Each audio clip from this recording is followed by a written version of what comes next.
كلش حلو البارحة، واليوم هسه حنروح لوس أنجلوس. خلينا نراويكم لوس أنجلوس، خليكم ويانا.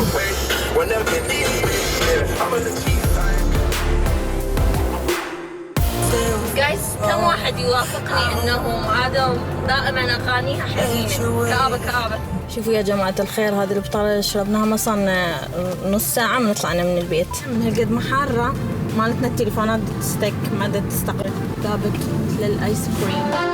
شوفوا هاي الحجية صابغة شعرها بلون سيارتها. هسه بعد 58 دقيقة ونوصل لهوليوود ساين. هسه احنا برا شاور مال لوس أنجلوس بحيث تشوفوه كله معبية. اكو هاي هسه شوف الازدحام شلونه من الجهتين، بس هسه احنا قاعد نمشي بالكاربول اللي هو اكثر من اثنين يقدروا يمشون بيه، اذا اكو عائله يقدروا يمشون بيه شويه اسرع. شوفوا هذه الطرق مالتها قريب نوصل طبعا للعلامه. شوفوا شلون دائما صعود ونزول بيها، طريق كلش حلو والحراره انخفضت، تشوفون الخضار بكل مكان.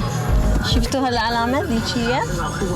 وهذا البارك هو أقرب مكان الواحد يقدر يبارك فيه، وطبعا هم حاطين إنه يكون فري، يعني ما يقدر الواحد يبارك قبل 6 ل8. هسه راح نروح على أحسن نقطة لهوليوود ساين. هسه بعد راح تشوفوها هسه بعد دقيقة. هاي هسه احنا أحسن نقطة بالهوليوود ساين، قلنا ونوم صاير. هنا هواي يجون سياح. طبعا من تشوفوها الهوليوود ساين تقول اوكي هي شنو، هي عباره عن يعني مثلا قطع حديد واسم ومحطوطه، بس هسه حنقول لكم عليها معلومات يعني صدق اول مره تسمعوها بالتاكيد. واغرب معلومه الاخيره صدق يعني صدمتني من قريتها. هاي طبعا العلامه راح بعد 4 سنين تقبض 100 سنه. ونبلش لكم بأول معلومة. أول معلومة طبعا المكان هذا كان جدا فارغ وكل شيء مبي. جو اثنين، واحد اسمه موسز وواحد إليه، هم طبعا عندهم رؤوس أموال كلش كبيرة، فاشتروا المنطقة على أنه هي منطقة أرض قاحلة وكل شيء ما بيها، مو مثل هسه مثل ما تشوفوها. فبنوا محجر مال جرافيت وكان جودة عالية، وبعدين استمرت بالتطوير. وخليكم وياه خل أقول لكم المعلومات البقية. التلة قبل كان اسمها تلة دونلي. ليش سموها؟ لأن اكو واحد هنا كان غني فتح ذاع بهالمنطقة فسموه على اسمه. وتعرفون المعلومة انه هوليوود ساين ما كان اسمها هوليوود بس، كان اسمها هوليوود لاند، لأنه استخدموها على مود تطور السينما بالمنطقة، واخذوا هذا الاسم من شيء خيالي، ودفعوا عليه تقريبا 21,000 بالبداية على مود يحطون الساين، بس بعدين رجعت لهم أضعاف الفلوس اللي دفعوها، لأنه الناس أول شيء حبت الاسم، والشيء الثاني لأنه قاموا الناس كلها تشوفها من يعني القرى حتى البعيدة تقدر تشوفها، فرجعت لهم الفلوس إلهم. وهي كانت دعاية، حتى ما أنسى، هي دعاية على مود الاستثمار والمدينة يعني سكنية كانوا يقدرون يسوون بيها.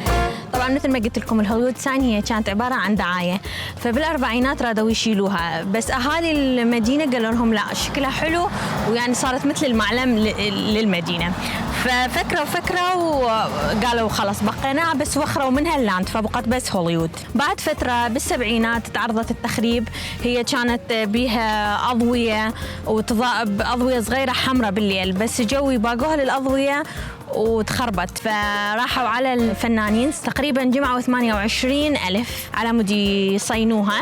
واكثر واحد اللي اسمه أليس كوبر، هذا اشترى حرف الأو بالهاي وقال انا اصينها كل سنه، اصينها على حسابي. وشهدت الهوليوود ساين انتحار ممثله كلش مشهوره كانت بوقتها اسمها بيج، كانت كلش مشهوره، وكانت عندها ادوار كلش معروفه، بس صارت لها انتكاسه بعد ما فشل زواجها، لأنه زوجها كان مدمن كحول، وعلى مود زوجها وصيته السيء بعد ما قاموا يعطوها أدوار، فقررت إنه تصعد للهوليوود ساين وعلى فوق حرف الاتش وذبت روحها وانتحرت. وهي كانت أحد الأسباب المهمة جدا إنه تنتشر يعني هذه العلامة بالأخبار، والناس قاموا عرفوا بها فراحوا يزوروها فصارت مزار. معلومة لخة عن الهوليوود ساين، وهواي قلت هوليوود ساين بس احنا بدنا نحكي عليها موضوعنا. المهم المهم إن هي كانت مصنوعة من الخشب وبعدين كانت مضاءة بألوان حمراء مثل ما قلت قبل شوية، سرقوا الإضاءة من عندها فقرروا إنه يسووها من الحديد ويصبغوها باللون الأبيض وتنعكس عليها أشعة الشمس وتكون واضحة بعد أكثر. والشيلاخ بالأولمبياد سنة 1999 قرروا إنه يسووها مضاءة ويسوون عليها ألعاب ليزر وهيجي، بس خربت الشغلة لأنه كانت أمطار غزيرة.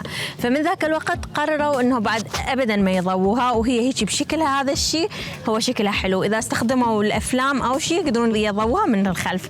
وهسه وصلت الآخر معلومة اللي مثل ما قلت لكم اللي هي أكثر معلومة غريبة، يعني إنه بال 2012 كان أكو شخص هو وكلبه طالعين يتمشون، فالكلب يعني صارت به حالة استنفار وصاحبه قال شنو القصة. المهم جاء حفر شافوا مثل الكيس بعد ما فتحوه هو كيس مال فلوس، بس لقوا به راس شخص يعني إنسان. فراحوا خبروا الشرطة بعد ما بحثت ودورت لقت الجاني. بس الشيء الغريب بهذه القصة كلها إنه الشخص من يسوي عملية يعني مثلا إجرامية إنه يروح يخبي الجثة بمكان بعيد كلش عن البشر حتى إنه يخفي مادة الجريمة، بس هذا الشخص قرر إنه يكشف روحه ويحطها بأشهر معلم بلوس أنجلوس. هواية حيتساءل مثل أني إنه يقدر الواحد يروح يلزم الهوليوود ساين عليها غرامة وممنوع أصلاً الواحد يوصل ويلزمها. والشيء الآخر إنه أهل المدينة هالقد ما ينزعجون من وجود كثرة السياح، اتفقوا ويا الجوجل إنه يوخرون الطريق الواحد شلون يقدر يوصل لها. وأيضاً الشيء الآخر سووا شوفوا إيش قد مشاغبين، يخربطون السايح من يجي بحيث يحطوا له طرق إنه عود هي أنت توصل للساين بس ما تقدر توصل لها، لأنه أعتقد السياح مضوجين على مود إيقاف السيارات والضوضاء مالتهم. الطريق اللي الواحد يقدر يوصل قريب منها أقرب شيء هو تقريباً 1.2 ميل، ومسافة مو كل واحد يقدر يوصل لها، وأيضاً ما توصل السيارات يعني الواحد لازم يمشي على رجليه. هذه نقطة. ونقطة أخرى أحكي لكم إنه الهوليوود ساين تغيرت أحرفها على مود تدل على دلالات ثانية، وأكثر أو أشهر هذه التغييرات كان من غيرها سموها هالويد. legalized الويد فحطوا لها هاي بالسبعينات تجي. إني أفترش الأرض قاعدة على الرصيف يعني فد شعور كلش حلو. أول مرة أقعد على الرصيف ما من كان عمري يمكن 7 سنين هيك شيء. عمار راح يحط السيارة والماكو مكانات هنا باركات، فراح يحطها بمكان بعيد، فأنا قاعدة أنتظره هنا وورائي وأمامي النخيل انتظروا وياي لا تعرفوني وحدي. هسه صرنا قريبين من شارع والقف فيم هسه راح له، هو أشهر شارع مشهور بهوليوود. طبعا هذا الشارع فيه هذني نجوم وكل نجمة هي عبارة عن شخص. هسه اللي وريتك اياها قبل شوية مال توماس إديسون. توماس إديسون هو أول واحد فتح شركة مال تصوير. هو بسبب توماس إديسون اجوا اللي هنا المخرجين المنتجين هنا بهوليوود عم يبتعدون عنه، يعني هو كان هناك بالشمال، لأن توماس إديسون كان ملعب بنفسهم يطالب بحقوق البث، لأنه هو اللي كان اللي اشتغل على الشريط مال التصوير بالبداية، فهواي كان يطالبهم بحقوق الطبع كوبي رايت. طبعا هاي ذكاء قبل سنتين يعني في المكان جيت هذا وقفوني تعال شوف هاي شنو ساينتولوجي وشوف هنا نفسر لك وهذه شنو. قلت له يا بدي اخر عندي خلينا نروح. قال يا معود شو اسمه حتى هنا عندنا باركينج اذا تريد. طبعا ما يعرف ساينتولوجي هاي الديانه اللي ماخذها توم كروز، هم قليلين اللي بيها، وخصوصا هنا من لوس أنجلوس تلقى هواي منهم. أخذت الأوسكار بعد جهد جهيد. اكو شيء هنا مشهور كلش بامريكا انه يحبون يوقفون طوابير طويله مثل هاي، بعد تلقى طابور طولاته من يمتى وين بادي. هاي عمود قاعد ينتظرون هنا سينما. هذا ناس قاعد يصور، هذا شيء قاعد يصور. هاي يمين هنا قاعد يصورون، هذا شيء قاعد يصورون هذول راوترز. هاي اعتقد العرض الاولي مال الفيلم مال افنجرز. هذول هنا قاعد يصورون محطة التلفزيون هنا، هذول قاعد يعيطون لأنه مر السر شوية. هذول قلت لهم أريد أطب هنا أصور هالمنطقة، يقولوا لي لا ما يصير.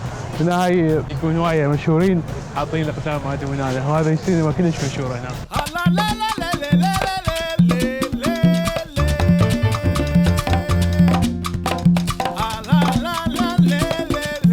طبعا هاي السياره لكسري، بس اهم شيء حاطين مال جقاير وحاطين تليفون، يدفتين بالتليفون في ايش مربوط. طبعا هم بالعاده هنا يحطون المشاهير مال هوليوود، بس هنا ايش حاطين؟ باكس باني. واخيرا لقيت نيكولاس كيج، طبعا هاي ثاني مره اجي لي هنا، اول مره ما قدرت القيه وهالمره عمار لي قايالي.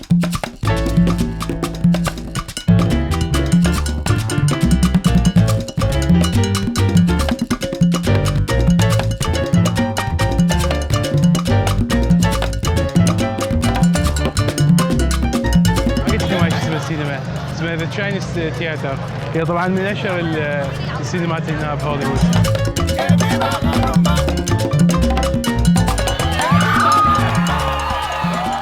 هذول شلون هذا تقدم من هاي متوجه زين حلو.